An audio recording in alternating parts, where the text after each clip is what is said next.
All right. Well, welcome everyone to the 1,384th Board of Directors meeting for the Fair Oaks Recreation and Park District. Also our 5th virtual meeting of 2020. So I'd like to start by we will start with the Pledge of Allegiance.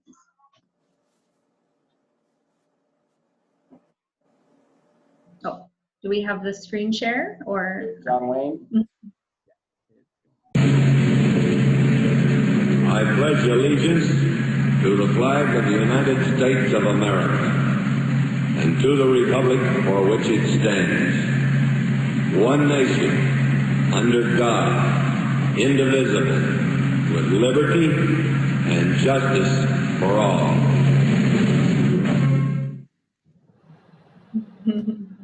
Very good. It feels like we should have Kate Smith sing God Bless America next. No. All fitting. Can we do the roll call, please, Jennifer? Yes, Director Tamani. Here. Director Carhart. Here. Director Irwin. Here. Director Mounts. Here. Let the record reflect that Director O'Farrell is absent. All right, we're going to start with presentations and proclamations and recognition. Item number 4.1 is a quarterly update by ICS on the bond projects. So Mike, did you want to introduce Dave or? Yeah, I just got a message from him that says he's trying to join. I saw him on the list earlier, so I'm not sure what's up. So we might want to, and I'm not seeing him on there yet.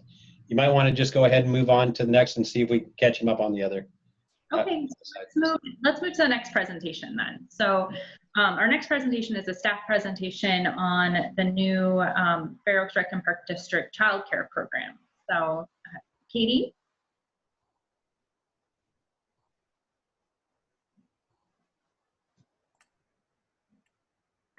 All right, good evening, Board of Directors and Fair Oaks community. My name is Katie Koss. I'm the Recreation Superintendent for the district. I will be doing this presentation alongside Chelsea Adams, Recreation Supervisor for the district. I'm going to share my screen with you really quickly. Bear with me as I remember how to do this. All right.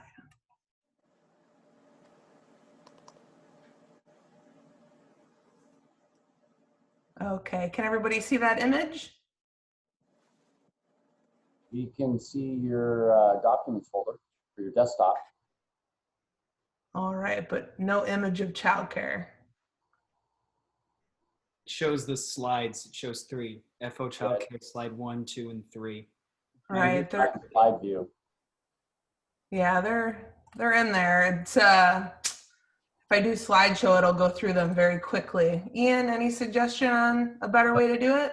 Yeah, is it on your second screen, perhaps? I mean, I selected this screen. I'm not sure if there's a better way to do it.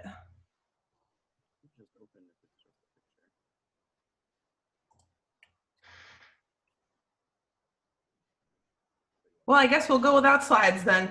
I can open it. Ian's going to work on opening it right now, but I'll just get started with the presentation for time.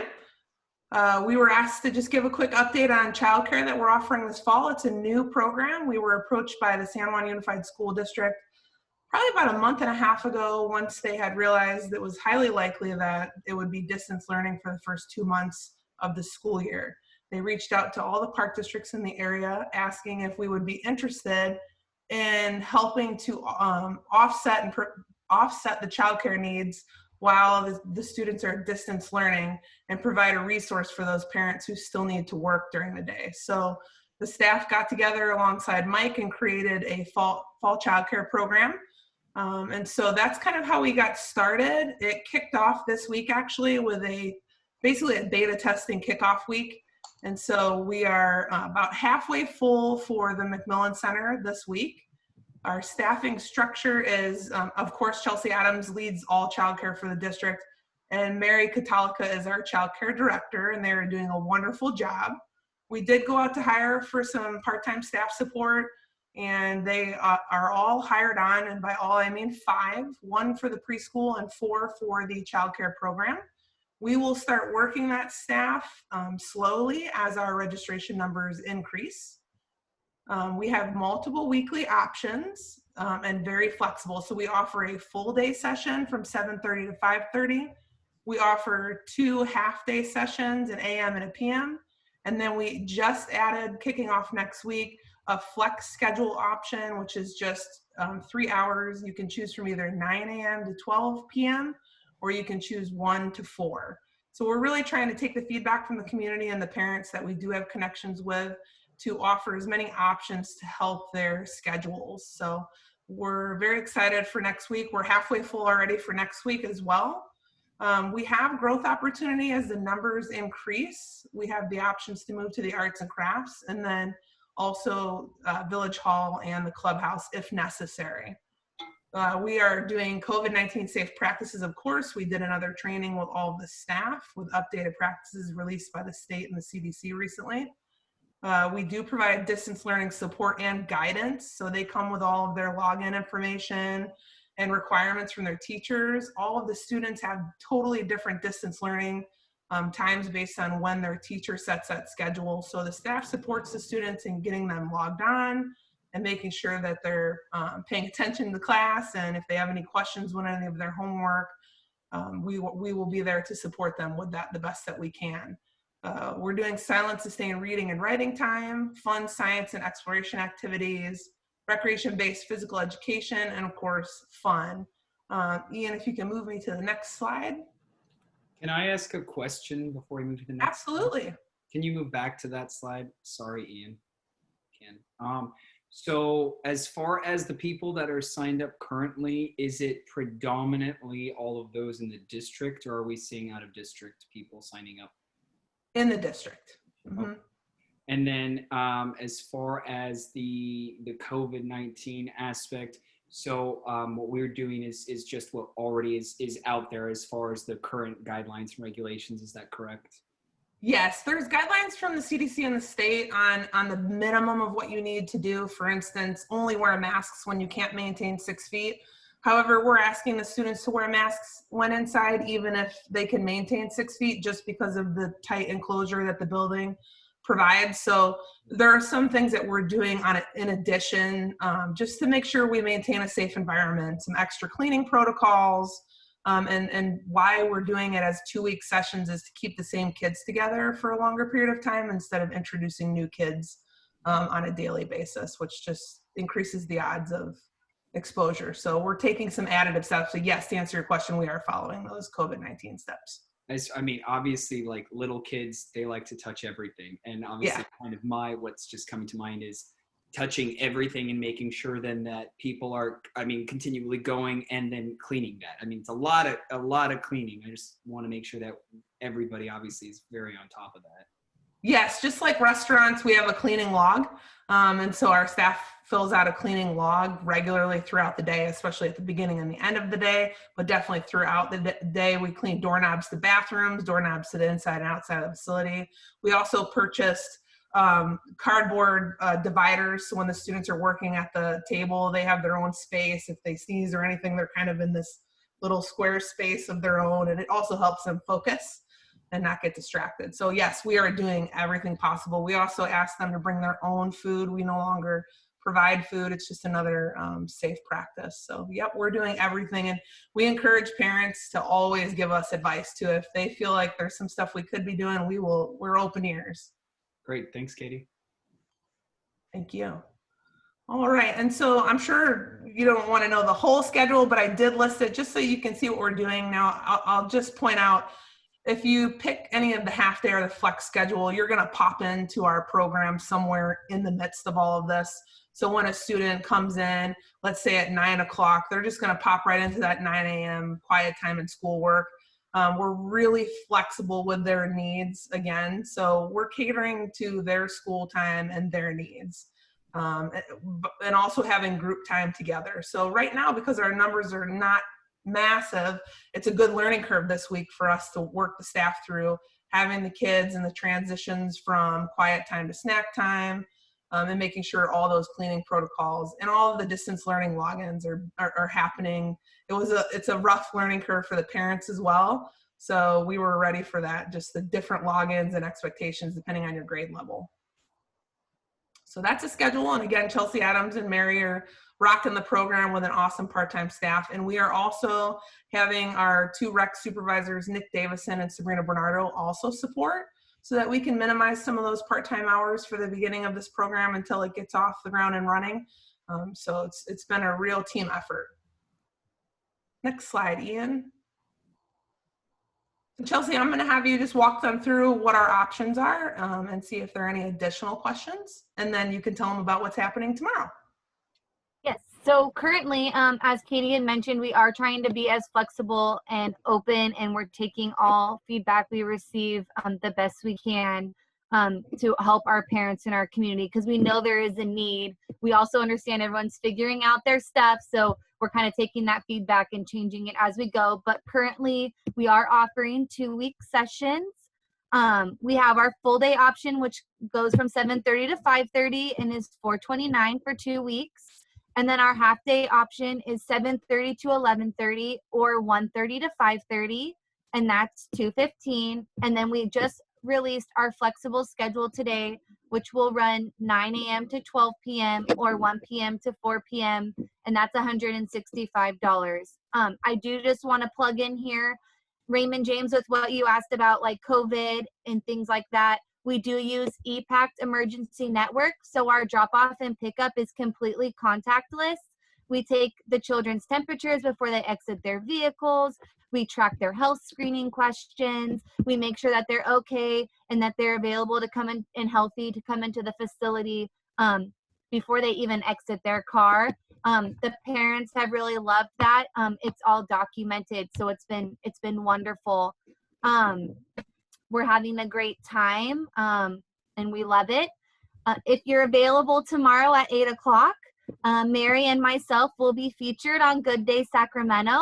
We'll be kind of showing the community what we're offering, and hopefully we'll get the word out to some more parents that need our service. All right. So any additional questions on the child care program? What time are you going to be on Good Day America? Good Day Sacramento. I wish it was Good Day America. Sacramento, right. I'm sorry. 8 a.m. It's in the 8 a.m. segment. 8 a.m.? Mm-hmm. And that's tomorrow. I had a couple of questions. After session 2, how long are we going to continue doing this? Is it open-ended or what's our thoughts? Right now, we're committed to running through the end of September. That's just what we're following with San Juan. So typically, it wouldn't be a good practice to try and run a child care program when physical school is actually in session. You're actually not allowed to unless you're a fully licensed program. And so right now, the state is extending basically it's a waiver for what we would normally do for summer camps. We had to apply for a waiver to extend our child care options into these following months. But we will follow along with San Juan. So we won't extend past the end of September until San Juan announces they are extending the requirement to distance learn. And then if they extend it, we will follow in suit with them. Okay. And the other question I had, I guess, it's sort of operated like a one room old school where all the grade levels, all the age levels are together with different activities. Okay, that's my only questions. Our pricing wise, I think we went over this a month ago. I feel like we looked at the pricing, I think. Did we? We are spot on. Okay. Yeah, we're spot on. For instance, we're almost the same exact price as Arden Park, Recreation and Park District. And then if you'll see Orangevale release their pricing, and it's basically the same pricing as ours for the exact same hours and days of the week. So we're all kind of following in suit with pricing. What's the most popular right now out of the 3 most enrolled currently? Chelsea, I'll let you answer. The full day option is the most popular right now. That would make sense. Yeah, I was just going to ask, what capacity are we at for all those different options? Well, right now we're at, we'll be at 6 kids going into next week right now, but we take registration through the end of day tomorrow. We can take 12 at one site for right now based on our square footage. That's the requirement by the state to use a square footage estimator, a calculator, and that's how you decide what you can have. So we can only have 12 at one time at that facility. And then we would basically waitlist people right during the registration process and accept them and transfer them into the arts and crafts. So it won't halt us at all. We will just open up our second facility, which has already been cleaned and set up and is ready to go. But I will comment that Amy Larson has made a few comments in the chat feature that her kids came to the program and enjoyed it. And now that she sees there's a flex schedule option, she may be taking us up on that offer. So I think we'll cater to all different family styles. Great job, ladies. We are the only park district so far that's offering multiple options. Great. That's great. Any additional questions? No. Well, thank you so much. We're very appreciative of the opportunity, and we'll definitely be reporting back as the program hopefully grows. Thank you. Good job. You. Thanks, Katie. Thank you. Delinda? Yes, I'm here, but it shows that my video is not, I don't see my Video's turned off on your end somehow. term. Let's try this again. There you go. All right. So Dave from ICS is here now. Oh, okay. So great. So let's go ahead and start with that early update. I think I am. Can you guys hear me? Mm-hmm. Yes. Dave is on his phone, so he's no video. Yeah, for some reason, my Zoom won't work. So I'm actually hearing an echo, so forgive me. Sounds So good on our side. as an update on the bond projects, I'm going to start with the easier ones first. That is, and it's been a while since we presented. So I'm going to start with actually the PIP contract that we completed back in beginning of this year, actually. And we didn't close out the contract until about March. The original budget on that contract was about a little over $800,000. We discovered that we could get in on what they call a piggyback contract or job-oriented contracting pricing, so which saved us a lot of money. What it did do, though, in terms of the scope of work, it caused us to have to go out and piecemeal the scope of work with different contractors. But we got the bulk of the work done by a specialty playground surfacing contractor. Long story short, the tracking that we've got posted in terms of costs, including soft costs, not including any of the district direct cost, it was about $350,000. So we ended up saving quite a bit of money on that. The product that you ended up with, I think, has a 5-year warranty. I think we had everything tested and certified by a certified playground inspector. So at those 7 sites or 6 sites, you guys are good to go for a while.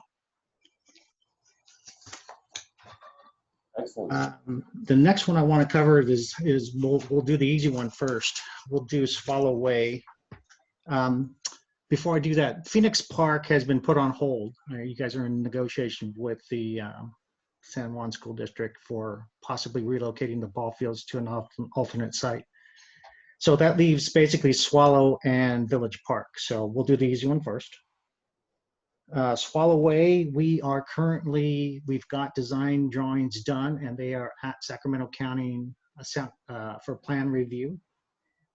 So we're waiting on their response with all the COVID and other issues. We don't have reliable turnaround times, but we think we've addressed all the concerns, and we're just waiting for their approval to get in and out of permitting, and we can go out to bid. Currently, out of a budget of $830,000, we've expended about almost $64,000 to date. Obviously the bulk of that will start flowing out once we get a successful bidding contractor and we get the project going. We are currently estimating the turnaround time from Sacramento County at about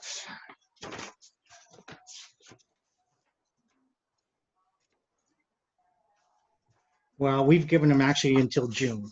I'm hoping we're going to beat that. But as soon as we get in and out of permitting, the bid and award process takes approximately a month because of the statutory requirements that we have to follow under the Public Contract Code for everything from advertising to allowing bid protests and so forth and so on. And then, of course, the contract will come before the board for approval before we can give a contractor notice to proceed. We estimate the construction duration at about 3 to 4 months, depending on what permitting requires us to do. We might have to tweak that scope and that duration a little bit, but as we are right now, it should be a pretty quick job. Any questions on those two? All right, now the fun one. So when's the completion date on Swallowway? So right now, if we were to Roughly, it'd be the end of the year, but that's very generous. Obviously, we're hoping to be done by the fall. If we bid in June, July we award 3 months. We're talking about October. so it'll certainly be done by the beginning of 2022. Is that what you're saying? We certainly hope so. Yes. Okay.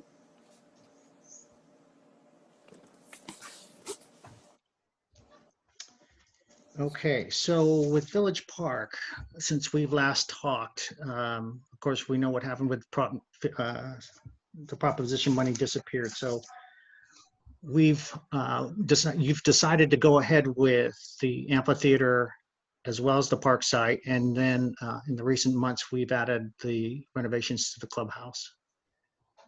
So this put us in some decision-making modes on how to approach the job, how to direct the architects, how to get in and out of planning, and so forth. And this is going to continue all the way through construction, actually. What we have is the park site architect, which is Calendar Associates. They've stayed on track, on schedule for the most part. The only thing that threw us was that the title to that little triangle at the bottom. So that kind of delayed us. They are experiencing what we anticipated to be longer turnaround times from Sacramento County. As of yesterday, they submitted their second submission addressing some of the comments they had in the first round. Now, when we come to the buildings, it's a little bit of a different issue because we had the amphitheater and the tenant building. And now, since then, we've also added the clubhouse to that, but we've had that evaluated and tested for hazardous material. We've got those reports back, and there are hazard material present in all three. So the approach to the amphitheater and the salon is a little more straightforward than the clubhouse because we're going to end up knocking those buildings down anyway. So whereas the clubhouse, the abatement has to be done selectively. So what we've tentatively decided to do is approach this, and we're going to engage a hazmat abatement specialist to help us oversee the contract work. Is we're going to bid this job out to companies that are licensed for both the abatement and demolition. So, and we're going to do it in two phases, basically. We're going to do the amphitheater and the tenant building first, and they're going to essentially knock the building down in place knowing there's hazardous material in there, and they'll do it in a way that they're licensed to do it, and they'll clear the site of all that material. Once we get closer to bid and actually award of the overall scope, we will release that same contractor to do the selective demolition in the clubhouse. And that selective demolition is based on the scope of work that you guys decided you wanted to do. So right now, that's kind of where we are. With the site work is a little ahead of the building. So they're going to end up cooling their jets as the architect for the buildings complete the designs. And then we can go into permitting all at once. We anticipate right now that that will happen. We should be out of planning by the end of December. Start the permitting process. We're going to give them 90 days on the schedule. Hopefully that will be long enough, but it certainly could go longer. If it takes them 90 days, we're looking at being ready to start the bidding process in March of 2021. And again, a year or a month to complete that process, get to the board for approval, issue a notice to proceed. Now, the duration of construction on that will be, to a certain extent, up to the contractor. Now, we certainly will dictate the overall contract duration, but whether or not he wants to concentrate on the site work and complete the park work within 5 to 6 months or 7 months, and then do the building simultaneously, we don't necessarily have the power to dictate that sequence.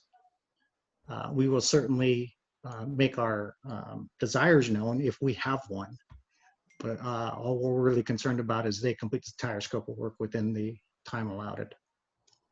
So as we get closer to all of that, as we talked about in this morning's meetings, we'll talk about a lot of the details that go along with getting ready to send this out to bid, and including, as it was suggested at this morning's meeting, is going through a pre-qualification process for the general contractors because of the size of the job and because of the variance in the work. You've got park site work, you've got new building work, plus you've got renovation of a very old building. So that's really probably one of my biggest concerns is renovation of an existing building is bad enough, but when you do it on an older building, that makes it even tougher. So we will take as many steps as we can and safeguards to guard against the unknowns, which it sounds funny, but we'll do what we can. As far as the budgets are concerned, we've split the budgets into the park site, the amphitheater, and the clubhouse. And right now we're pretty good shape. I checked with the architect on the park site, and we're pretty much dead on the original budget still. The amphitheater and the clubhouse, since we got kind of a late start on the clubhouse, and the amphitheater is going through a couple of gyrations, the architect is planning to have 35% drawings by the 26th, I think he said. And we're going to go out for new engineer estimates, and that should be about 2 weeks after he completes that 35% set. So we will have updated engineer estimates for the budget for those two projects, and we can compare it to the existing budgets. Other than that, I think we're in as good a shape as we can consider with given COVID and everything else, and everybody working remote. There's been some challenges, and there will continue to be challenges, especially with the authorities having jurisdiction, all the reviewing parties, and hopefully getting through the permitting phase as expeditiously as we can. That will be the way I see it right now. That's the biggest variable right now to getting to bid as we anticipated. So any questions?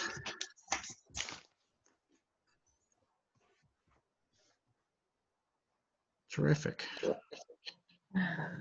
Well, I appreciate the opportunity to give you guys an update, and hopefully we'll make this a little more regular. We'll see how it goes. Well, thank you very much, Dave, for your time. We Sure. appreciate the update. You bet. Thank you. No. Okay, so we're going to move to our next item, which is audience or public comment on non-agenda items. So, and any person may address the board. Each year is limited to a 3-minute spot, and then any matter that requires board action be referred to either staff or committee for a report or action in a subsequent meeting. So, I think if you would like to speak, can you either raise your hand on the Zoom or hit the raise hand button, or hit, please notify us in the chat. So I saw Joe raise his hand first, so we'll have him go first. Oops. I'm sorry, Ann, can you repeat that? We had Joe raise his hand first, so I'll have him go first. Okay. All right, thank you. And then Joe just needs you to unmute, and then there you go. All right. Well, thank you. My name is Joe Maloney, and I've lived in Fair Oaks as a citizen since 1964. And so I'm one of the old guys that you all talk about. Anyway, I have a couple of issues. I just wanted to get them on the table so that formal instead of just talking to involved in them. But I really do see a parking and a traffic problem right out in front of you, the old library where you guys meet quite a bit. And I've had sent, I think, to the chair a video that she would maybe share with you too. But I have a collection, so I just picked a one. But I started out working over in that area over a year ago, and I worked over there for about 60 days. And brought to my attention, have talked to individuals before about this. And I think the county's waiting for your reply on what you want to do. And but I think and deem it a very serious safety and also a liability issue for all of us. And so I'd want you to kind of, review that. I know you probably can't do that at this meeting, but I think that you should take a serious look at it.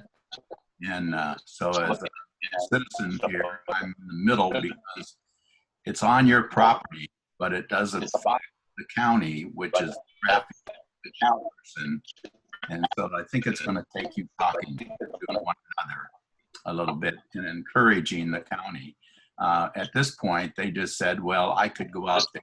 They just said, well, I'm going to call parking and turn people in. And that's not my idea of a solution. I think it would be simple as a signage, or just getting somebody to put up a rope. I think I even offered a couple of you that we could gather up a few guys and go over and move the posts and make it real simple. But I think we all have a potential problem here, and I think we're just crossing our fingers and trying to be lucky that nobody gets hurt. They say about the drivers in Fair Oaks that if a driver is given the choice about hitting a chicken or a parked car, or a kid or a senior citizen, don't bet the rent. And so I think would you like you to take a look at it? That's point too. So that's item number one. Is there any questions?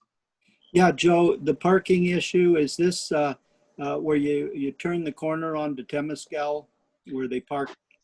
Yeah, is it on California and Maine? California at Maine. Yeah. Or excuse me, Temescal and Maine. Yeah. You're right. Yeah. You're right.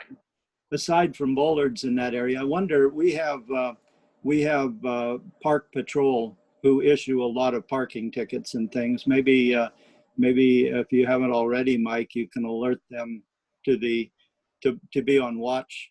Well, I watched your traffic report. I looked it up and everything, and you give a lot at other parks, but haven't seen anything there. And maybe we could just alert them to keep a better eye out. well, take a look at the photos I just sent you. It's getting more serious because they're parking further out in the streets. And I think, again, unless there are parking spaces for you guys to your board meetings, I don't think any of us want that, to save those. It's really kind of funny if you watch it that people need the parking to go to the park. I mean, we understand that. And, but there's got to be a simple solution to this. It shouldn't take this much effort to get something done and getting kind of people to kind of take this serious. Other questions or? Thank you. All right, you're sure welcome. And I do want to talk to you, maybe could do this offline, but I had requested some information in the past and I got an answer about some of the projects, especially my two concerns are the village projects, the two in the village. And I did request some information at one of the BOC meetings and I got a reply about needing to formalize my request in some kind of letter for under the Freedom of Information Act. And I've been here a long time. This is not the way I'm used to doing business. And I don't think that's appropriate either. And there's got to be some way to respond to citizens like myself to, freely exchange information. We're all trying to do the right thing. We might differ on opinions and on views, and that's great. But I think, again, there's both an efficiency, long-term efficiency in terms of maybe it's not as quick, but a long-term benefit for that kind of involvement. Joe, I apologize, but we are past the 3-minute mark. So we'll kindly ask that you finish up. Well, if you're going to be that way about it, no. No, Can I ask a question of Joe? What Ralph, it's on your minute, not mine. Yeah. I want to ask what information specifically are you needing or requesting you're not getting? Well, I asked for a simple list of people that had applied to the BOC. And I think Mike can fill you in on that.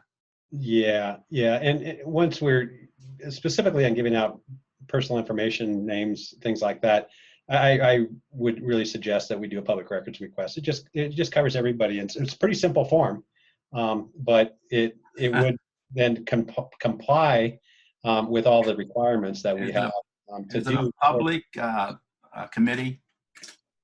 Yeah, I've had that problem at Caltrans with Adopt a Highway people. There are rules on giving out private information. So Mike's not trying to be tough. He's just trying to do what's appropriate. So maybe we'll be able to get that to you. Yeah, okay. And I'm sure you can. So, but if you want to know the reason is I think there's a lot of groups in the Fair Oaks community that can use new blood. And if you have people, you had 20 people apply and you used 10. And you got 10 out of extras that have shown interest in this community. You don't want to let them off the hook. Share them. Let me ask you a question, Mike. The people that are on the committee, that's public record. You can give that out, correct? The people that are on the committee. Stuff as well, correct? Yeah. And it's also a public meeting.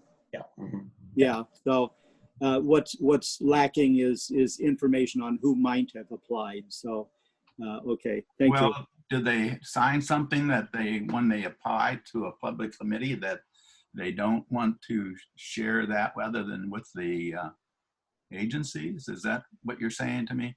No. If I applied for something and I didn't get it, I don't want you to necessarily have my information. I'm not on the thing. So it's every person's private right unless there's some sort of potential request. I wouldn't want you to have my information, to be quite frank. Sure. That's a view, and I agree. I'm willing to listen to that. But mine is that we have a lot of other people besides the Park District in this community, and that you've gotten an indication of interest. And there's a lot of people that could use people that are interested as new blood to their groups. And so I think the little sharing and helping each other could also be a different view. Joe, I would suggest anybody that's interested, follow when the meetings are. I believe they're on Zoom right now. If they're open to the public, I'm sure there's an opportunity in those meetings for people to make some comments. Is that right, Mike? Well, I attended most of the meetings when they were non-virus meetings. And there's the same rule that you have. It's a 3-minute rule, but they were very lenient about it. And so I had a chance to shoot my mouth off a lot, so give you my experience, I will attest to the fact that Joe's one of the usual suspects in Fair Oaks. Good to hear from you, Joe. Anyway, I think I will go back. We don't take it as an insult, but I think I want to go watch Obama. So. All right. Well, thank you, Joe, for coming tonight and for sharing these items with us. I appreciate it. I appreciate your time. Thank you, Madam Chair. Thank you. Ian, can you let our next public commenter, please? Just so I'm clear, who is keeping the time? Is that the chair, or is that Ian? I will be, yeah. Okay, thank you. Mm-hmm. Good evening, members of the board. My name is Garrett McDermott. I'm trying to start my video now, but it seems like it's having some issues, and no worries if it doesn't start. I'm just going to keep this brief.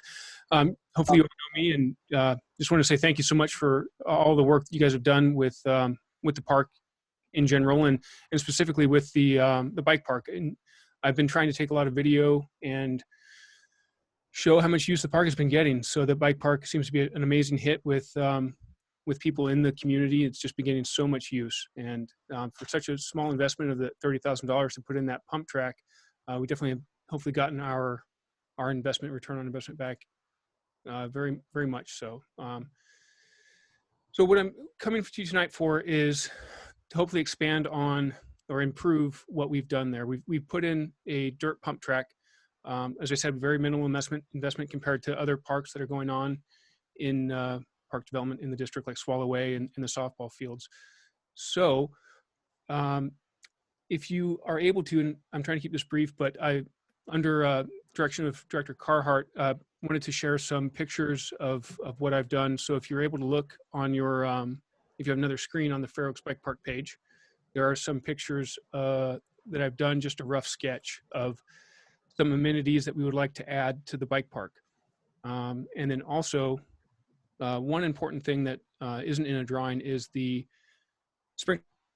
So I've had some discussions with Mike about this and with the park staff on the possibility of a sprinkler system. It's been done at the other bike parks around the area in Auburn and up at Truckee. And what the water does is it keeps the dirt from basically turning to dust, and it helps us, Family Free Ride and the volunteers that maintain the park, it helps us keep it maintained and in good riding condition. We have definitely understood that, as in Elk Grove and other bike parks, there can be issues that come up with the sprinkler system. If it's not installed right, it can overwater and cause damage. So with that being said, we were hoping to keep the cost low and do a sprinkler system on our own. We, under the instruction of the park staff, will have to go out to get a commercial contractor to install it, just because the park staff doesn't have time to help with the installation. We understand that park staff is busy. So estimates for the sprinkler system, from what we've been told, is between to $20,000. I'm going to hopefully work my magic and get a contractor that wants to support the bike park and get it installed for much less. So I'm hoping to shoot for $10,000 for a sprinkler system. So next, if you're able to pull up the Facebook page for the Fair Oaks Bike Park, you can see some of the pictures that I have drawn. And we have there's three main things. The shade structure is the most important thing, because if you've been out there during the day, you can, and I'm sure even if you haven't, you can imagine that the sun can really take its toll on people. There's already. I'm sorry. So we are past the 3-minute mark now. So okay, I'll wrap up and be brief. Just if I can have one more minute. So the shade structure, we can help just provide some relief from the participants that are there. There's already an area where it can go above the picnic table. And then there's an entranceway arch and sign that can also help with making the park stand out and look nice. And then also incorporate a gate that we will use for closing off the park after it rains. So that also helps with preserving the park and the maintenance of the park. And the third thing that you can see on the Facebook page is a community board that would go by by where the trash can is. And that helps with sharing information, support for the bike park and whatnot. So there are price estimates on the Facebook page for each of those items. I've already reached out to a metal fabricator that does those, and he's willing to do those for a very good deal because he's a member of the community, Jason Cherowitz for NTK Fab. So we're hoping to have a full proposal for you at next month's meeting, and would hope to be put on the agenda so we have more time than 3 minutes to address this and get a vote from the park board. That's all. Thank you. That's all. Thank you. Thank you, Garrett. Thank you so much for coming tonight and sharing that information with us. We appreciate it. Do we have any other public comments? Ian, seen on the. I don't see anybody else. Okay, so we're going to move to approval of the agenda. Now for tonight, because Director O'Farrell is not present, I'd like to remove our closed session to the December board meeting. Everyone is okay with that. Our closed session. Yeah. Do we need a motion for that? Will that be moved to the next regularly scheduled meeting, or are we talking about an additional meeting? I would think we could just move it to the September regular meeting. Is that fine, Mike? I'm fine with that. I'm okay with that. Okay. So I can't make the motion though. Well, I'll Someone can make the motion I'll move to approve the tonight's agenda with the amendment that the closed session will be deferred till the September meeting. I'll second. All right, all in favor? Aye. Okay. Then opposed, we'll move to item number 7, consent calendar. Are there any questions or comments? I had one question. Insurance went up, I noticed, $12,000. I think on the GL or the package, and I was just curious as to why that was. I can answer that. We have added some things to our property list, including the salon and some upgrades that we've done, and so those were added to the property schedule for this year. Great. And then one thing I noticed for the bond, or maybe actually, nope, that's in the bond budget. Never mind, that's an 8, so I'm good. Motion to approve the consent calendar. I'll second. Is there a second? I'll second. All right, any questions? Okay, all in favor? Aye. Aye. Opposed? Okay, so let's move to our formal agenda items in 8. So 8.1 is discussion and possible action approval of Fair Oaks District fiscal year T1 final budget. So you have 1, 2, 3, 4, 5, 6 resolutions to go through. Is everybody getting the weird sound, or is that just me? Yeah. Getting a lot of, Linda, I think there's something wrong with it. It keeps repeating from yours. Okay. everybody seems to be echoing. Raymond, you're echoing. Ralph seems pretty clear. Do I seem clear? You're clear. Am I echoing You're right clear. now? Yeah. Really? I don't hear that. Not for me, Raymond Okay. James. Well, maybe not for everybody.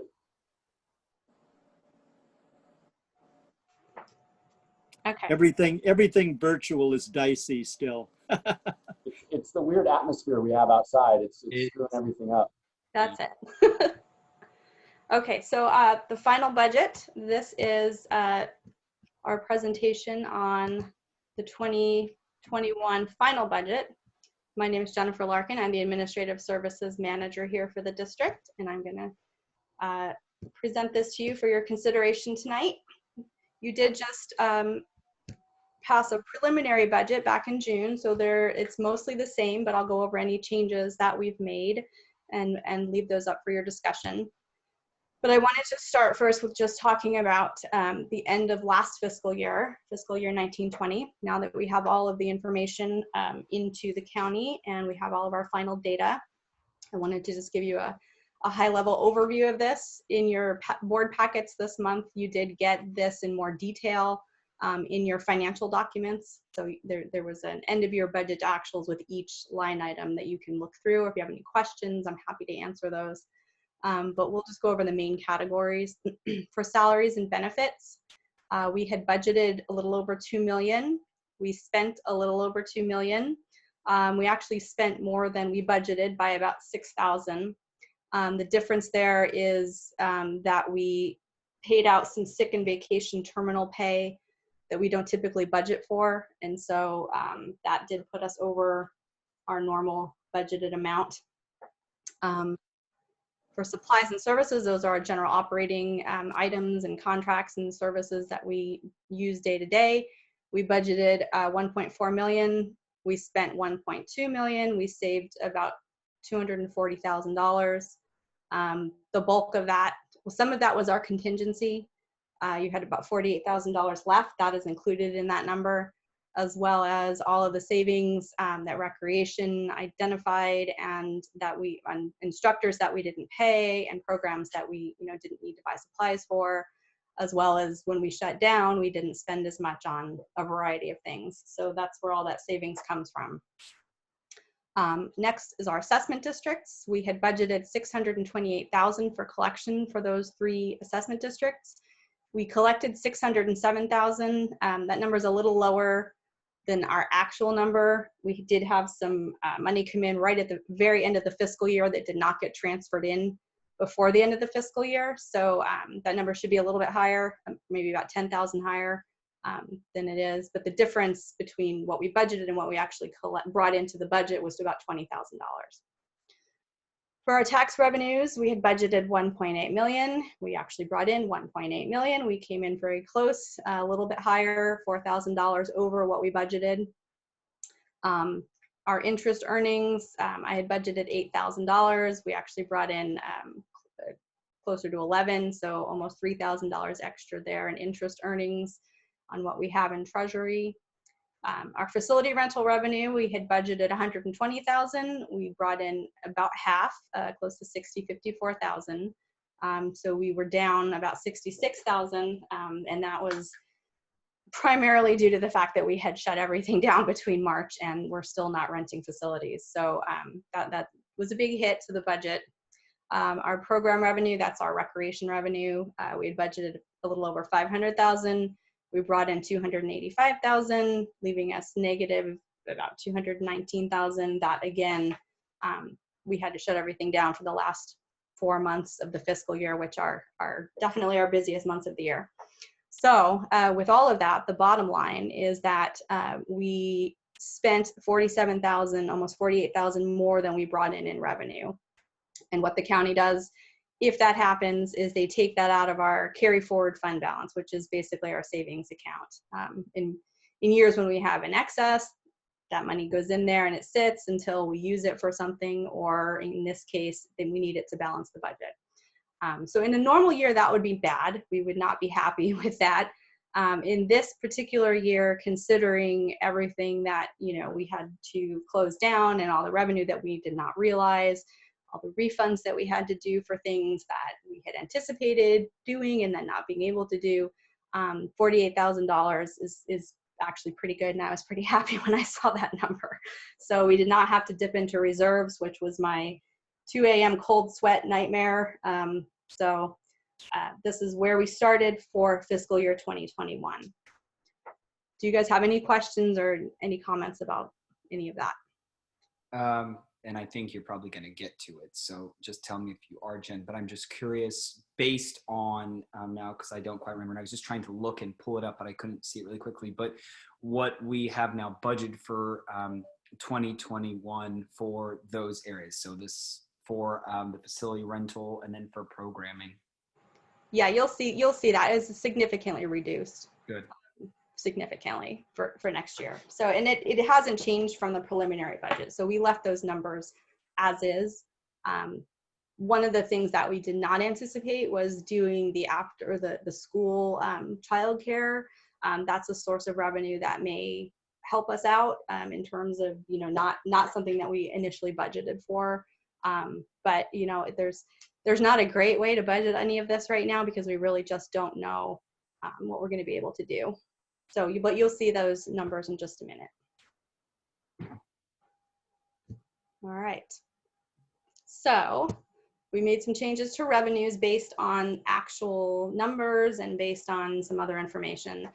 So property taxes for the preliminary budget, I had budgeted at 3.5%, very conservative. I've adjusted it to 4%, and it's a little bit higher based on the fact that we actually collected a little bit more in 1920 than we said we were going to.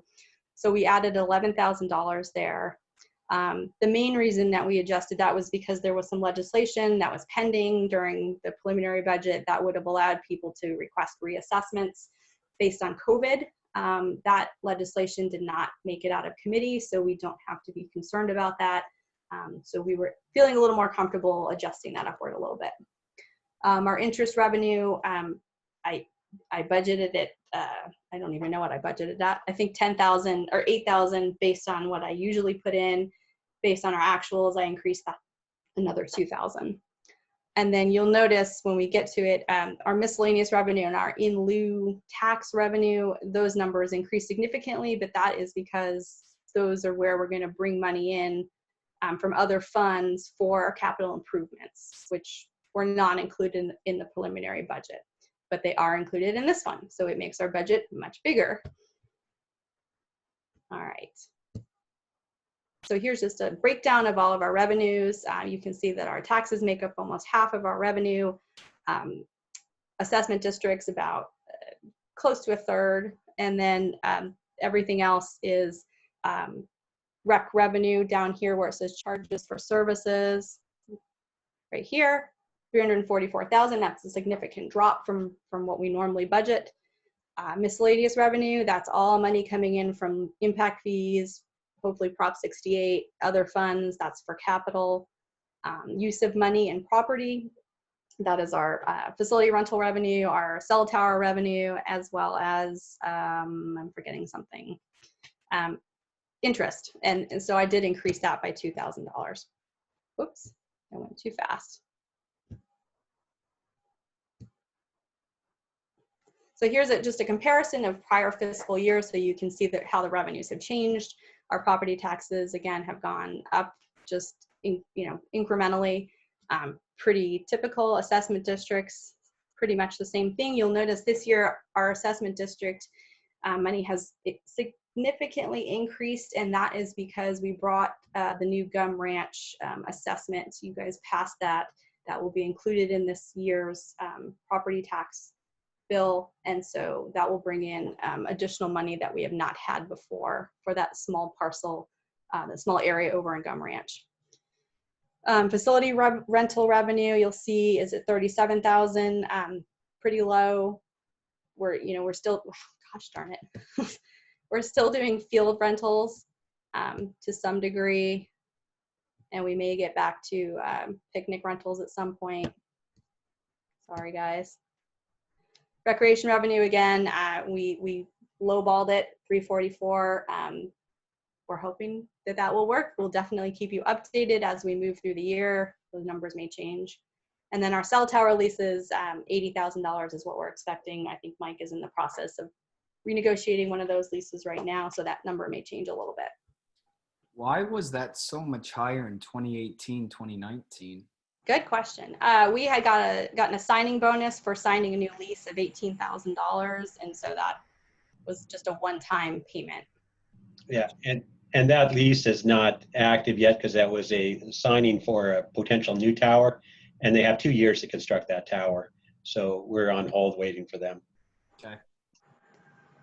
All right, so changes that we've made to our expenditures based on some of our increased revenues, we are requesting that we change our temporary salary reduction from 8%, which is what it is currently, to 4%. That number, when I put it in the budget, it worked, and so you'll see that in the salary schedule that we're asking you to approve tonight. That will be reviewed again mid-year to see if we need to adjust it, or if we can adjust it, I should say, to full salaries again. But for right now, this will ease a little bit of the burden on staff, but still help us to maintain our balanced budget. Part of the reason that we're able to do that is because our workers' compensation costs significantly reduced based on the actual invoice that we got from Capri. They allowed us to resubmit our salary information because they base our workers' compensation insurance on salaries. And so when we reduced the salaries, it reduced the cost of the insurance. And so that's why that's a pretty significant drop there. Our retirement costs did go up $20,000. We had a large unfunded liability lump sum payment that we pay at the beginning of every year. It was $63,000 this year, so that number did go up a little bit. Insurance liability for our property insurance did increase by $12,000. That was based on the actual invoice we received from Capri and based on a lot of updates that we did with them on the property schedule. We added $60,000 in our other professional services account. That is for the AMS contract that you all approved. I'm not sure if it was last month or the month before, but that's for the pro forma for the village. That money is coming directly from impact fees, not from the general fund. We added capital projects, which significantly increased the total budget, and we'll go over those in just a minute. And then we don't have an election this year, so we're saving $22,000 there, which is a significant amount of money.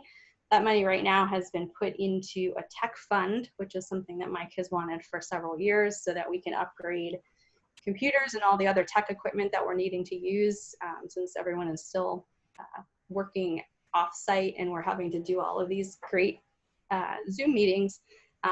So we will keep you apprised of those expenditures. And then here's just a breakdown of the expenditures. You'll see salaries and benefits make up almost half. Our operational costs here, capital is almost $1 million this year, and our contingency is funded at $50,000. And our comparison for the last 4 fiscal years, our personnel costs have gone down since last year. Operations, same thing. Capital improvements have increased again, and our contingency, we funded at $50,000. If you look back here, you see that's about how much we typically spend out of our contingency. All right. Here's our capital plan for 2021 that was approved. The items on it are swallow away. This $634,000 is the amount that will be contributed from impact fees and Prop 68. The additional $200,000 for a total of $834 is coming from Measure J. The other projects are the preschool renovation. That's $100,000. That's an estimate. I don't think any bidding or anything has been done, but that money will come from mostly in lieu fees and ADA fees, probably not general fund. The Miller Park paving for the lot behind the tennis courts is estimated to be about $75,000. That will definitely come from in lieu fees, probably not general fund. And finally, the Miller Park Picnic Pavilion, constructing that in the park, $150,000 was the estimate. That will come out of impact fees because it's a new amenity. And so that total is $959,000. On the Miller Park Pavilion, is that going to be all in-house or is that going to be outsourced? I'm not sure, Mike. Yeah, I'll let Sean chime in if I'm wrong, but we are going to contract that out. Really? Yeah. Correct me if I'm wrong, but wasn't it $120,000 before? It was initially 120,000, and then after we met with, I think it was the capital committee, it came back at 150. Was the number that I don't even know how that got. It was discussed. That was the number that we put in. And I think that was the number that you approved with the capital plan. But I'll double check it. All right, so we're planning on doing all of this year, in addition to everything else with Measure J. That's the hope. You know, success-wise on capital plans, for me and other entities I've worked in, you're usually about a 65 to 70% success rate on finishing all your capital projects in the year. A lot of things come up, you know, and sometimes your priorities have to change throughout the year too as COVID goes along. You know, we may see something. And that was going to be my next question, Mike, as far as how does the district select the priorities? How is the board involved in that as well? Yeah, this was all ran through the board and committees. As you can see right now, they are in order, and obviously Swallow Way is going to happen. The restroom is critical for ADA, and then the other two hopefully will happen throughout this time. But that priority-wise, you're seeing them right there. Great. And just one other quick question I had. It's a total nominal amount, but going back to the cell tower lease, why would we project less revenue going into the next year than we have in the past? I mean, it's only like $4,000, but just out of curiosity. Well, because I had that number very late after I put this together, and so I didn't realize it was 84,000. I thought it was actually going to be 79,000 that we received this fiscal or last fiscal year. So that's why we can adjust that upward. But okay, I was just wondering if there was a reason. It shouldn't be less. You're right. And almost, I think every one of the contracts for cell towers also has an escalator that we get every year. So it's not much, but you do see an increase over time with that escalator. Is there any 5G plans going into any of those cell towers, and does that change anything as far as revenue or? It's hard to say. I'm hearing two sides of it. I'm hearing it from the cell tower providers, and I'm hearing it from the users. I'm not sure. That's a great question. I'm in a kind of a tough negotiation right now with one of the companies, and so I guess they're telling me that the 5G is going to impact the overall cell tower business, and another company is telling me it won't. So I don't really know. We'll see how this negotiations go. I should know more next week on the negotiations, but it's definitely a back and forth now. They're not as lucrative as they once were. How's that? Yeah. Yeah. That signing deal we did that they have 2 years to put something new in, is that going to bring increased revenue or? Yes, that will also increase. You'll see a monthly fee for the cell tower lease once the tower gets constructed. If it does get constructed, it may not get constructed. We also did lose a co-locator on one of the towers this year, so the monthly fee we receive went down, and so it will be lower this year than it was last year. So that's another reason it didn't really significantly increase, even though there's an accelerator on the monthly amount. Okay. Oh. All right, so I just wanted to also give you an overview of our current fund balances so you can see what we have in our accounts. Our reserve fund has not changed. That has remained 586. Our carry forward fund, when we did preliminary budget, was a little over 120,000. It's now at 85,000 because we used 48,000 to balance fiscal year 1920. Our 3 assessment districts, it did increase a bit because we had some money come in at the very last minute, and so that's still sitting in the fund balances. $67,000 in the large FOLL, $12,000 in Phoenix Field, and $35,000 in the Gum Ranch account. And that money can only be spent on projects within those assessment districts. So it's very restricted and can only be spent on very specific things that are outlined in the engineer reports. And our impact fees is at 1.8 million. With the capital budget that you passed, there is 584,000 committed already from that money, and then another $60,000 for the AMS contract. So that takes you down to about 1.2 million, I guess, 1.25. And then our in lieu fees are at 279, almost 280.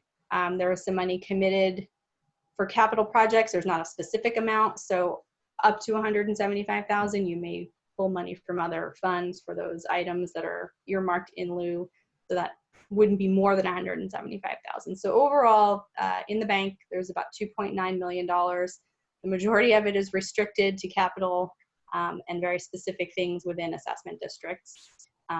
So your unrestricted fund right here, 85,000, and then your 586,000 reserve are what can be spent on whatever you'd like. The impact fees and the in lieu of fees, the impact fees are pretty substantial. That's based on new construction, park fees. Is that the one that we started not too many years ago? Yes. The other district? Correct. Yep. That was a big boost in revenue then. The other is the Quimby fees in lieu of providing parkland or yes. park facilities. Yep. And both of those have to go into capital, new parks, new capital stuff.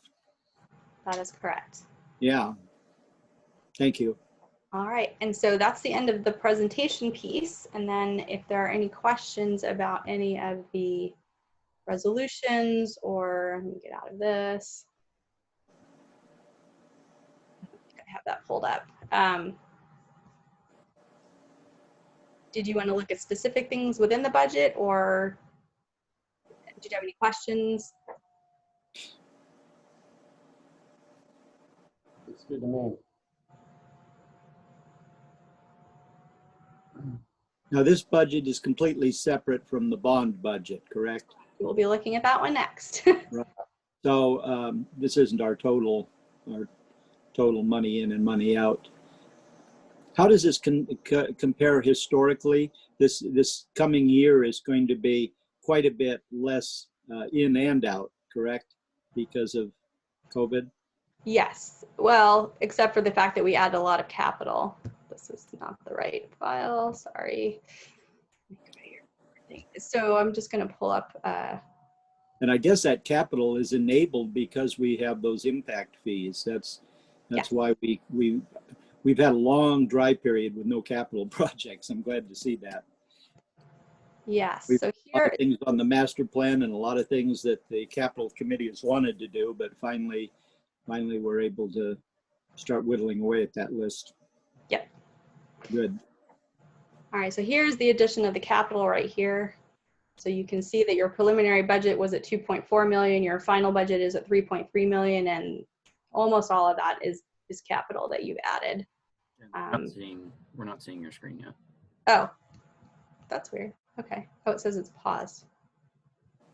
How do I unpause it?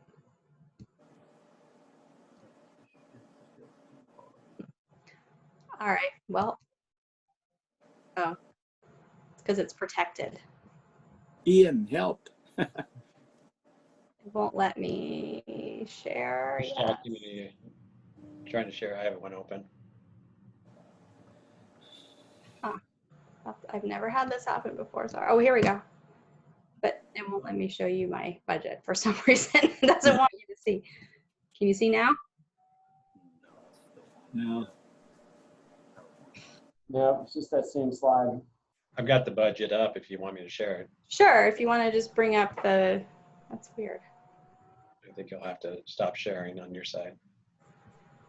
Thank you. I hope I don't have to file a Freedom of Information Act to get the budget, Mike. You definitely don't.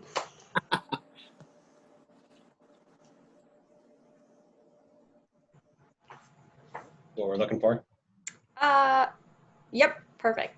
Okay, just let me know when you want me to move it. This is the budget summary, and this just goes through each line item, each department, how much they're spending. We don't have to go through that whole thing. If you want to just keep scrolling down till we get to the comparison, you can see the comparison between preliminary and final, which we went over the overview of it. I just want to give you the overall impact. So, oops, there we go. Well, that's the wrong number. It should be 3.386 for both of these. And the number should be the 973. So I must have put the wrong spreadsheet in there, but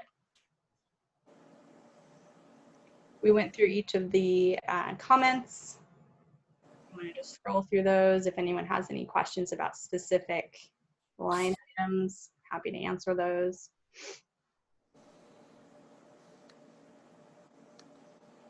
All right.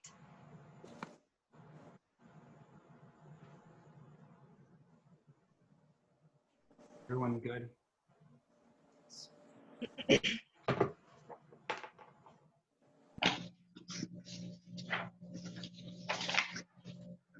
All right, so if there's no questions about this, then the next step would just be to adopt the resolutions. There are the three resolutions. There's the general fund resolution. There are the three resolutions for the assessment districts. There is the resolution approving the new health care amounts that the district, the maximum amount that the district will pay. And then the GAN limit, which is the borrowing limit that we have to calculate every year, and the salary schedule. Could I make a motion that just says adopt all resolutions in 2020-2021 salary schedule under item 8.1? Sure. I'll second that. All right. Any other questions? All right. So we're approving 1, 2, 3, 4, 5, 6 separate resolutions, correct? Or 5 resolutions and the salary schedule. That's correct. 6 resolutions in the salary schedule. Yes, there's one through 6. 1, 2. We're 3, approving 4. everything under 8.1, Director. Got it. That's efficient. Do we have a second? I have champagne to drink. Has it been seconded? Yeah, I seconded. Okay, so all in favor? Aye. I Any opposed? Raymond, I don't think anybody wanted to read that. No. Okay, so let's move into regarding the budget bond. All right, that's me as well. I'm just going to pull up my bond budget here. So this one, you all approved the preliminary at the last board meeting, and it hasn't changed significantly from that. So, oh, can I screen share, Mike, or no? Give it a shot. I'm ready if you're not. Okay, if you want to do it, that's fine. I just wanted to show the budget.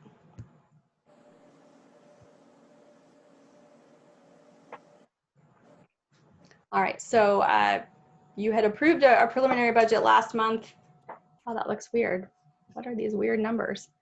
And the funding in this budget contains the same funding for salaries and benefits, which was $15,000.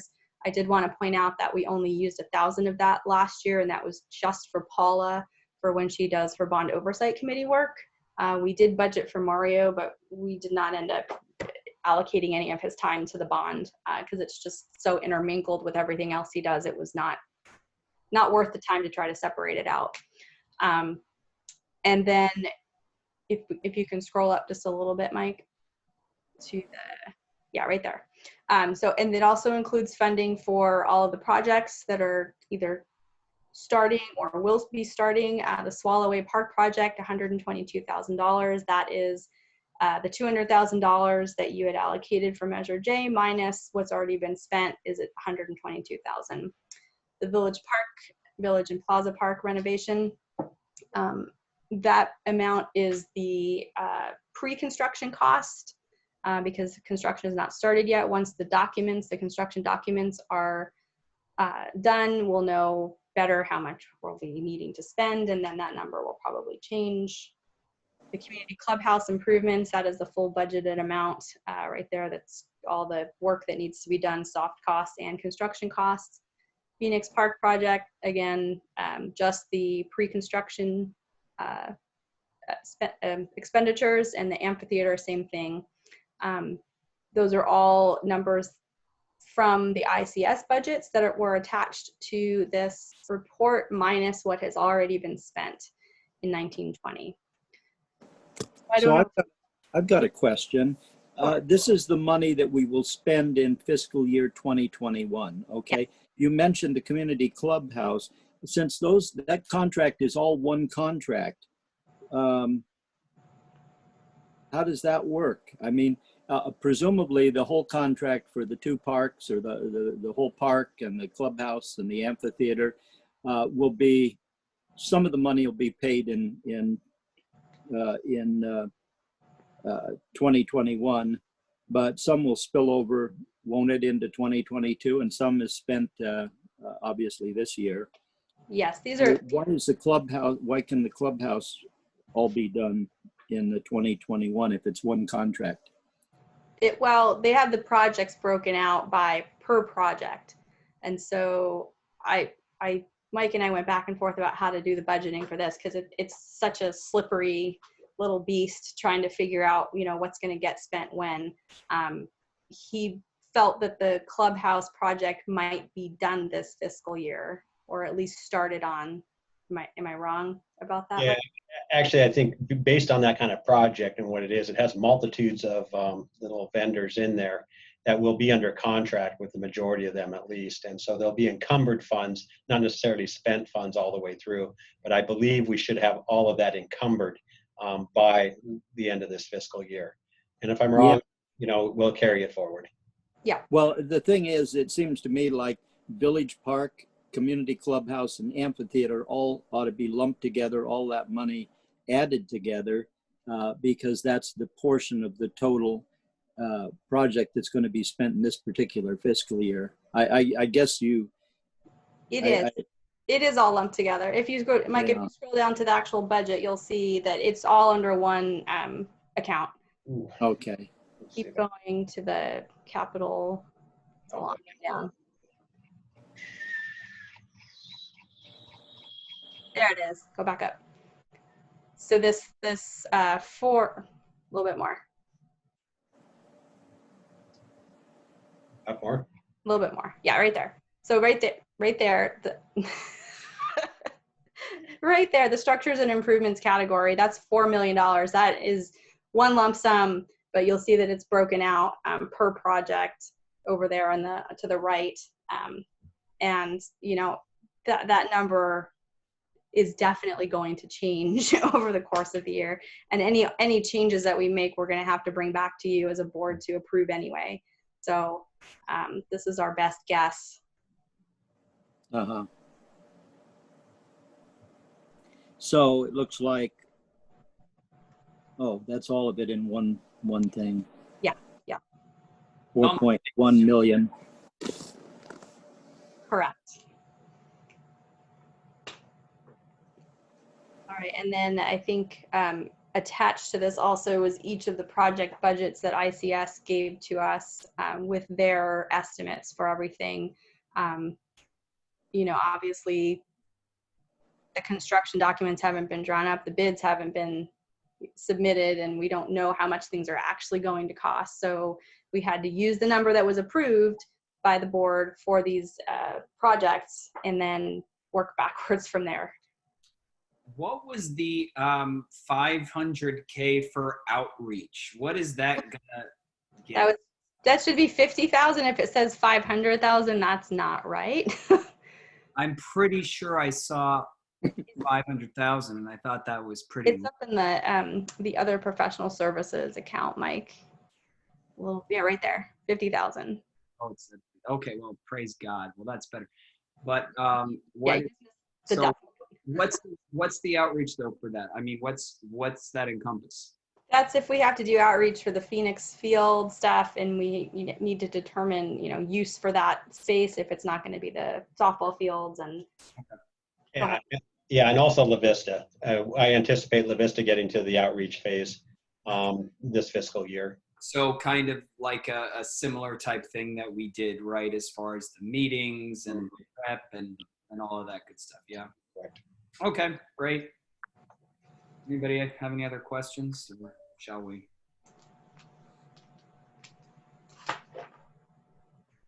Any discussion, board members?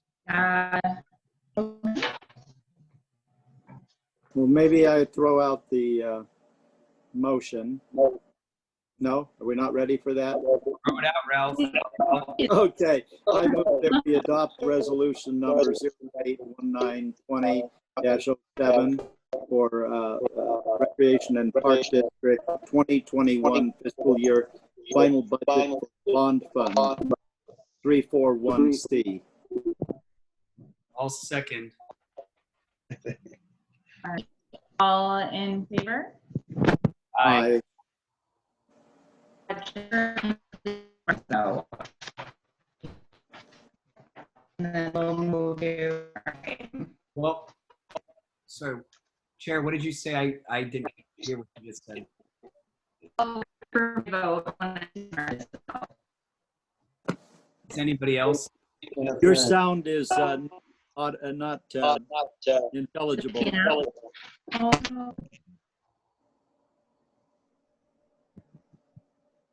Now she's frozen.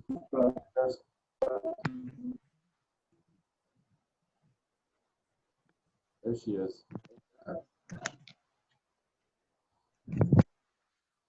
We hear something. Try keeping your video off. I have to call. Wonder if, You've got marbles in your mic. I wonder if without your video, Okay. it'll be a little better.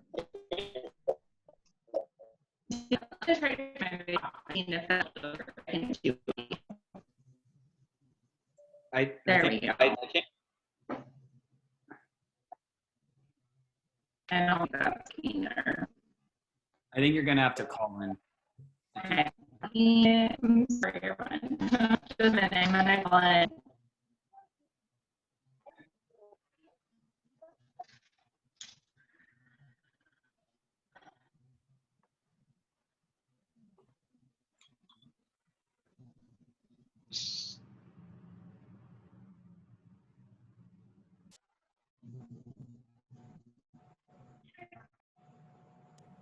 I wonder, Delinda, if we should just have Vice Chair take it from here since we're having some technical difficulties on the audio and visual.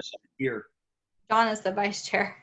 Oh, John's the Vice Chair. All right, well, here comes, looks like Delinda's calling in.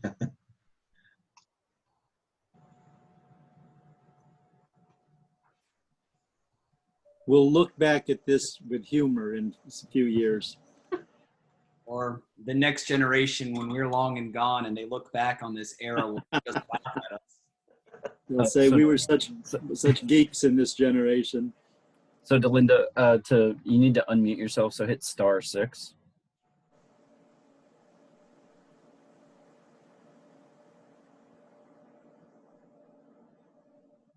There we go. Okay. Hold on. Now I'm going to close Zoom on my tablet. Let's see. I don't want to have the double volume. You sound great now. Yeah. Okay. I apologize. Thank you, everyone, for being patient with me. I really appreciate it. Okay. So we were on item. We had a motion on the floor.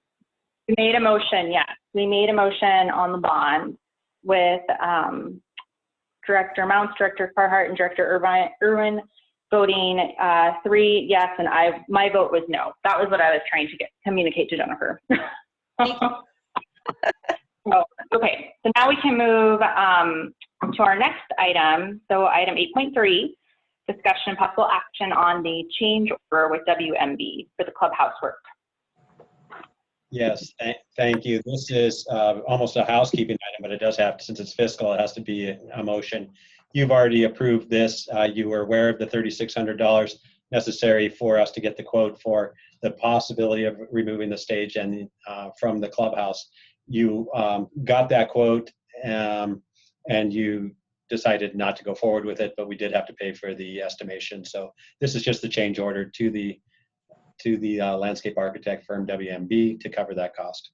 Motion to approve the change order to WMB for $3,600.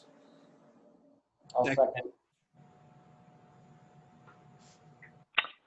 All in favor? Aye.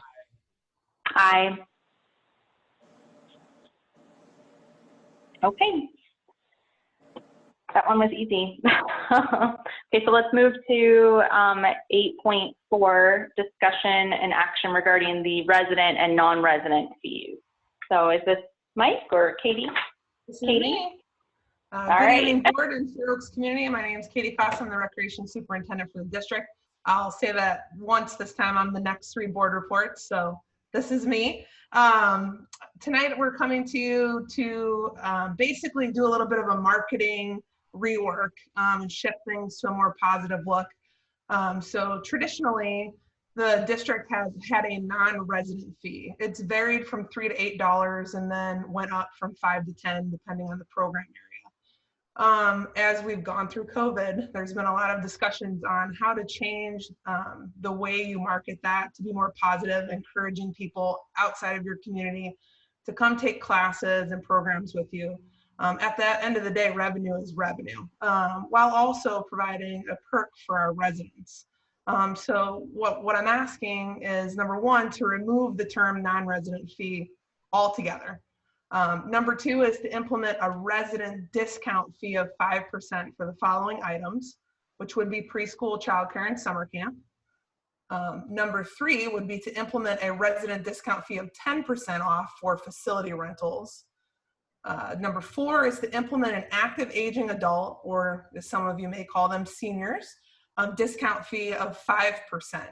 That's leisure classes only, and it's classes they take, not a class they would pay for their grandchild to take. It's just for classes that individual would take themselves.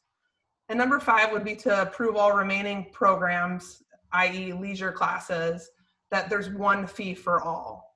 And so I can kind of go over why we're doing this. The senior fee is obvious. The motivation behind that is we're in the development of increasing our senior programming or active aging adults programming at the district. And similar to discounts for coffee and places you see it all over, it's just a way to promote seniors, especially seniors that are on an extremely fixed income, to still come out and be able to recreate with us. In addition, our demographic in Fair Oaks is heavy on the senior end, so it definitely does cater to our larger demographic for Fair Oaks. You can see on the second page, traditionally, we do not bring in a lot of non-resident revenue. It's very minimal, ranging anywhere from $3,100 to $3,600. This year, of course, was very low because we didn't run any classes.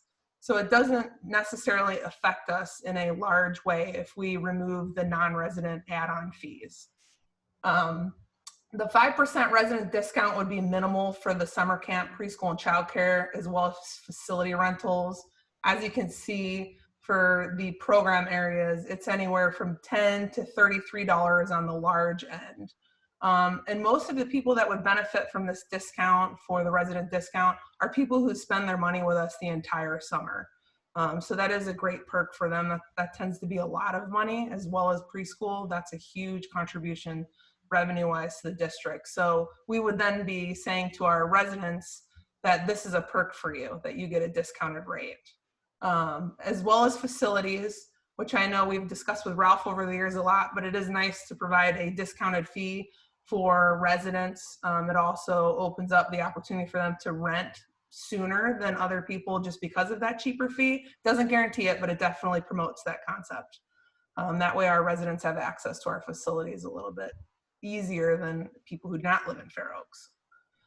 So quick question for you. Does the resident fee and the active aging, the old folks fee, do those only apply to recreation, or does it apply to facility rentals? I assume it's just rec programs. Well, the answer is outlined in the recommendation, but the resident discount fee is 5% off of preschool, childcare, and summer camp. And then the resident discount fee for facilities is 10% off.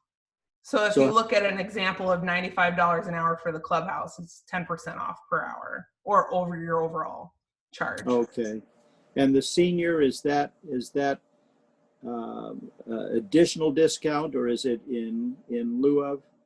Well, it won't be able to be an additional discount because seniors can't take preschool, childcare, summer camp, and that's the only time a resident's going to get a discount on a recreation program. So the leisure classes will not have a resident discount. It would be one fee for all, and then seniors would be the only ones that would get 5% off as a way to encourage them to come recreate with us. So no, there will be no doubling up because there can't be. Thank you, Katie. You're welcome. So overall, we're just obviously just making a more positive spin on our marketing for getting people into our classes and programs, recognizing that our residents are our most important customer, but that all customers are important to us and result in revenue for the district. So it's a bit of a marketing thing. We may draw in some more people from neighboring communities that will sign up for our programs, make them more successful, maybe make the difference between holding a class and canceling a class. Huh? That's the right, idea. and encourages them to take classes with us. And it doesn't hurt if 5 people from Folsom come and take a class with us and tell people in Folsom, and that number increases over time. So that's kind of our strategy there, rather than saying, hey, you don't live here, so you're going to be charged an added fee. So it's just a positive marketing spin. It's a common practice, as you'll see in attachment A. Out of all of the districts in our surrounding area, 12 don't have a fee difference at all. And then the people who do have a fee difference for the residents, they also call it a resident discount rather than calling it a non-resident fee. So we're falling right in suit with standard practices. Maybe Carmichael and Orangevale pick up on our direction. Katie, on the cost, are we now before the discount what it was for out of district residents? For a specific program, or what was the difference in fees? Well, so I'm, if now the idea is that residents get 5% or 10% off, is our base number though right now what it would have been for an out of resident? Our base number well, basically they'll shift. So we won't lose any revenue, they'll shift. So what we would have had to increase to cover the fee that the resident was paying and the add-on for the non-resident, it's just going to shift. So I don't know if that answers your question, but it cancels it out. I think so. Mike, is that it? So then, like, let's just say if right now for an out of resident to do Zumba, it's 15, and for a resident, it's 10. So now with the new way we're marketing it, it's 15, and then if you're a resident, that discount makes it 10, right? Yes, it's literally just wording. Wording is power. So I'm great. I make a motion to or no, it's just a discussion. There's no motion, is there? Or is there a motion? There is a motion to approve those 5 items. So I make a motion to approve 8.4 resident non-resident fees.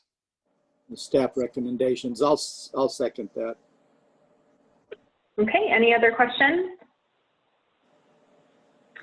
Hearing there's none, all in favor? Aye. Aye. Aye. Any opposed? Okay, great. Thanks, Katie. Thank you. I'm back up again. Okay. So The board's probably very familiar with what we've been doing with discounts, but just to give a quick update on the history of our discounts for employees. Traditionally, we had just implemented a few years ago a year ago really, a new employee discount policy that would provide employees with 50% off facility rentals, 50% off district classes, excluding ticketed events, and 50% off the district's preschool and summer camp programs. And obviously there's restrictions with that as well. We have to meet minimum enrollments, and they also have to pay any of the class additional supply fees that they would need, material fees they would have to pay on their own. And we just felt that was another asset, another selling point for why it's great to work for Fair Oaks. It's great to have our staff also recreating with us. So that was the motivation, and the board did approve that in September of 2019. However, due to COVID-19, we did make a budgetary decision to freeze that discount for obvious reasons until we get to a healthy budget state. So the plan is to reevaluate at mid-year budget. However, for right now, that is still frozen. However, because we implemented the new fall childcare program and we are utilizing full-time staff to staff that before we start utilizing a lot of the new part-time staff as a way to save money in the part-time staffing hours and its overall cost recovery, so it can still recover its costs. We are working our full-time staff. So Chelsea, Sabrina, Nick, they are working.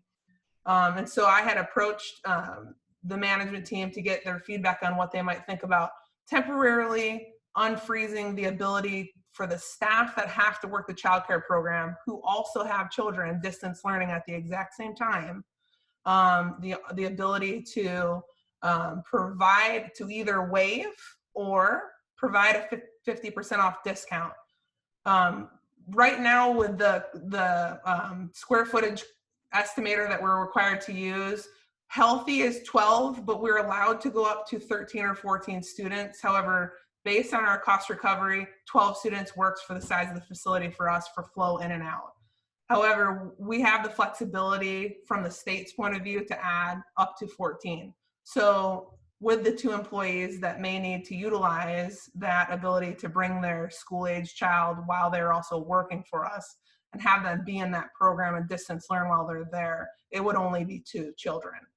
So it doesn't necessarily cost the district money, because we also are going to be running multiple sites if we go over the 12, and we have staff for that and we budget for that.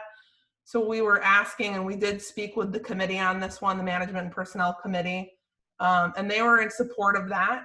And actually, we had initially proposed it as 50% off. They asked that we do it in order of priority, which would be number 1, based on the committee's recommendation, is to waive 100% of the fees for those full-time employees that have to be present and working there.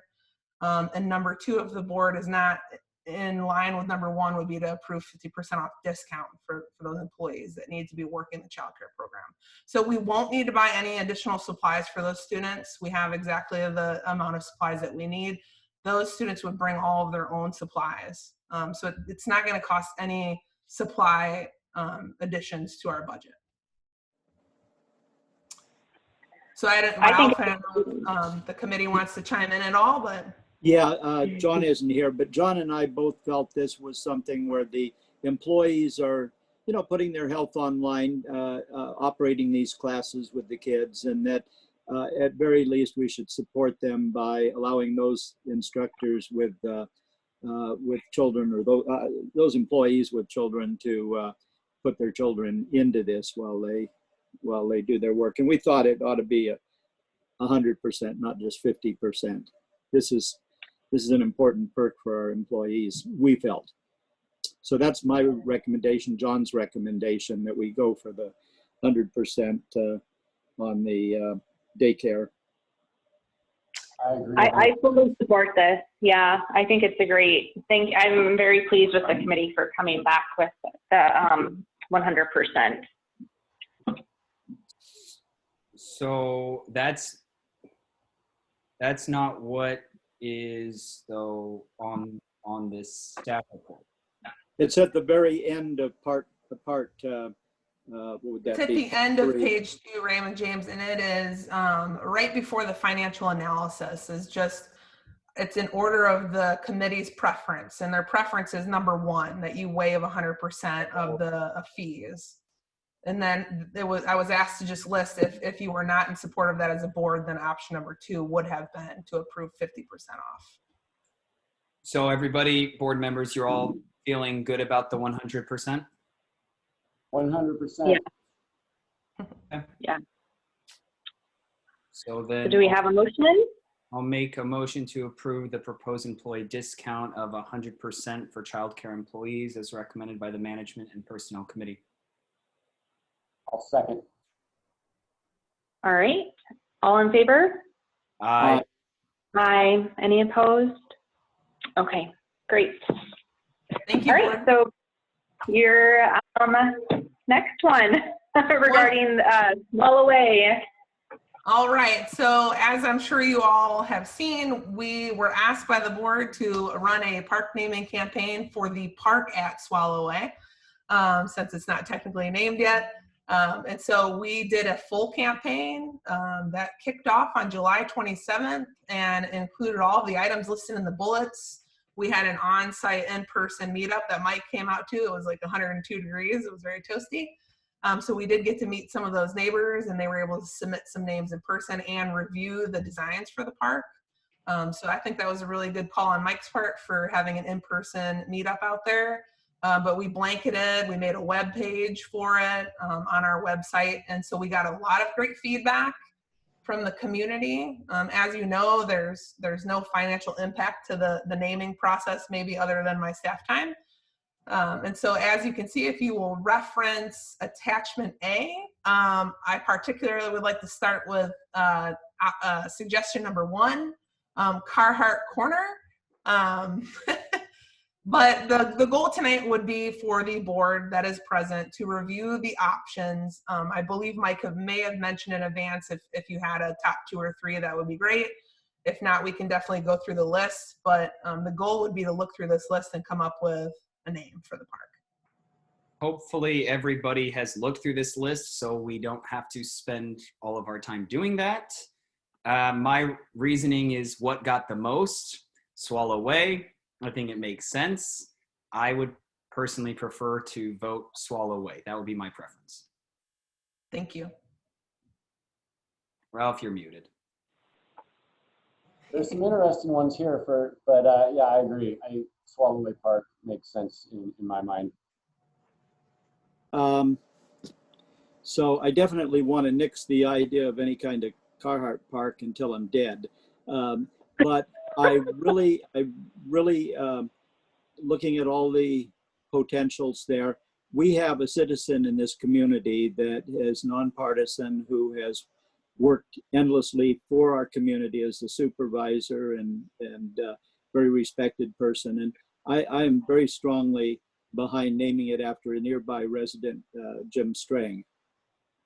I think that would be a great honor for him. He has contributed so much to the community. When he ran for supervisor back in '86, I believe it was, he said he was doing that to give back to the community, where he's built, so many beautiful, homes and all.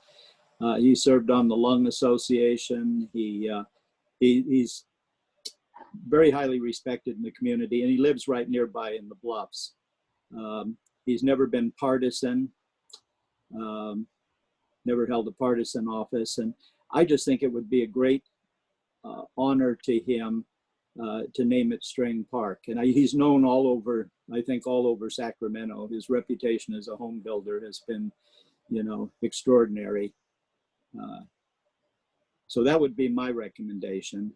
I know Swalloway Park is an easy one, but as the one who fought for a number of years to get free land from the county and went down and got transportation to give us that land, and as the one who fought to get Measure J on the ballot when we did, I like to call in all those chips and say, please consider Jim Strang Park. And not Carhart Corner for any reason. So I have a quick question. Katie, when you guys did the pop-up event, was there a name that was was Swalloway Park kind of the name that kept coming up, or were there any other names here that you heard repeatedly through this process? Swallowway actually wasn't the name that came up.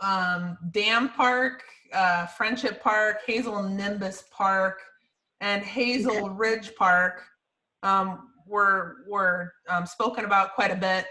One person did submit 3 in a row: Meet and Greet Park, Mini Fun Park, Mini Park.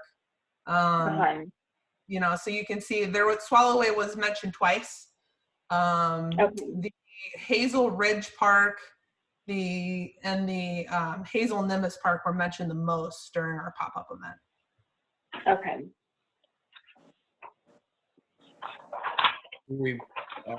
Chair, do you have any thoughts on anything you want to throw in? Well, I'm just trying to think how is the best way to go about this. And I think it's great. I really appreciate you going out, and Katie and Mike, and really asking the community for their thoughts, because this is their park. You know what I mean? So I definitely want to pick something that is off of this list. But this is harder than I thought it was going to be. So, I mean, I guess I need to make a motion. Just vote on it. Yes, that's. Well, you know, I would add to this that a lot of these are very generic names. A lot of them, you know, a few of them honor, you know, things or ideas outside the community. After having a competition to consider names for our Swallowway Park, it seems kind of ingenuous to go ahead and just name it Swallowway Park and ignore everything. When I was looking at what we could honor here, you know, the two that popped up was Dave Cox and Jim Strang. And Dave Cox was a very partisan person, you know, being the minority leader in the Senate and assemblyman and all of that, and being quite a conservative fellow. He lived nearby in Curragh Downs and was highly respected in the community. But I was gravitated a little more to honoring somebody that was nonpartisan. I just know when I looked at a lot of these names here, a lot of these things just, they're kind of like my strawberry fields for Madison Place. They're kind of serendipitous, but they don't really say anything about our community. Do we want to shelve this until John, Director O'Farrell, is able to attend? We can get 5 people. I mean, we don't have a rush on it, do we, Mike? No, there's not a real rush. We eventually have to order this sign, and we want to make sure that the sign's in place for mobilization. I'd say your September meeting really is the latest you want to do this, and not. I would like to get John's opinion too and hear from him. Okay, then let's do that then. Let's make a motion to table till September. Well, we don't even. I don't think we need to make a motion. It's just discussion and possible action. Can't we just? Do we need a motion to table it? No, you can just take action. No action. That gives us time to digest some things here. Let's do that then. Well, one thing though, sorry, one thing I did want to make a note on that was I just want to make sure it's clear that I am not in any way devaluing any of these names, nor do I believe my thought on the name was disingenuous. I just want to make sure that's. Oh, no, I didn't mean to imply that. I meant in terms of the going out to a competition and then sticking with the name we had. From my perspective, for me, I could picture somebody saying, well, why did you bother, you know, but I didn't mean it that it's a slam against you at all.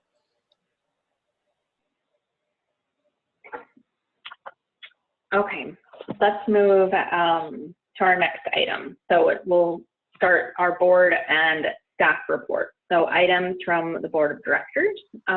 Raymond James, you have anything?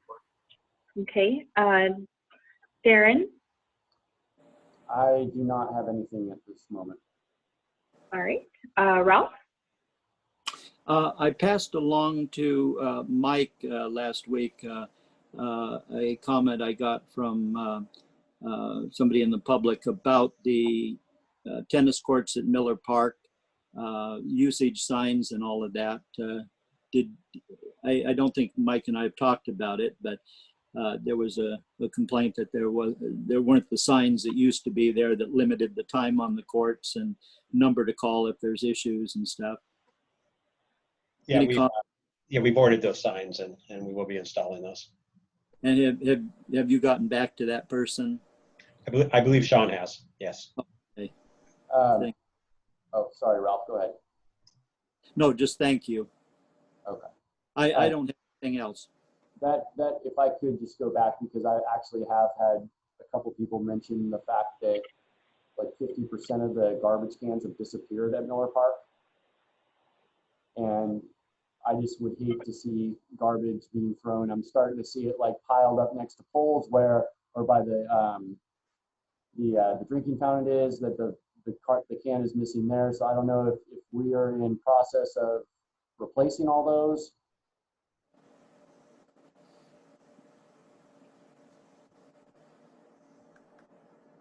Yeah, I don't have an answer for that, but I will check with Sean and relay that concern. It is definitely something we want to try and take care of as quick as we can.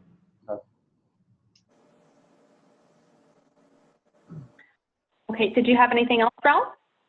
No, I'm done. Oh, I don't have anything tonight either. So we can start with items from staff. So Katie, do you have anything? The only thing I just want to say is I just really want to give kudos to Chelsea Adams for all of her work with childcare. Just want to make sure she's recognized. We've literally pulled her like 18 different ways and changed our mind at least 50 times. And she's been very positive and just really worked hard to make that a great program. So I just want to thank Chelsea and all of the staff and board support for the program as we go through this. But I do not have any additional updates. Thank you. Okay. Thank you. Jennifer? I don't have anything. Okay, is Sean, is he on too? No, he's not. Okay, so Mike? I got a couple of things. I'll go relatively quick. I'm going to give you a quick update on the bond oversight member recruiting process, just so you know where we're at with that. We currently have 2 applications, which you're aware of. We'll be sending an email out to past applicants tomorrow. We'll be sending that email out and inviting them to reapply. There will be an article in the American River Messenger August 21st about the opening. We'll be posting it on Facebook and Instagram, and that'll be an ongoing posting that Katie's working on with her crew. And also our website will have a rotating banner. I believe Daniel's doing that on our website. And then the Measure J website will also have a rotating banner. And I believe that that's being coordinated through Amy, who is on the Bond Oversight Committee. And then we'll be doing an email blast to all of our database, which are basically Fair Oaks residents that have done business with us.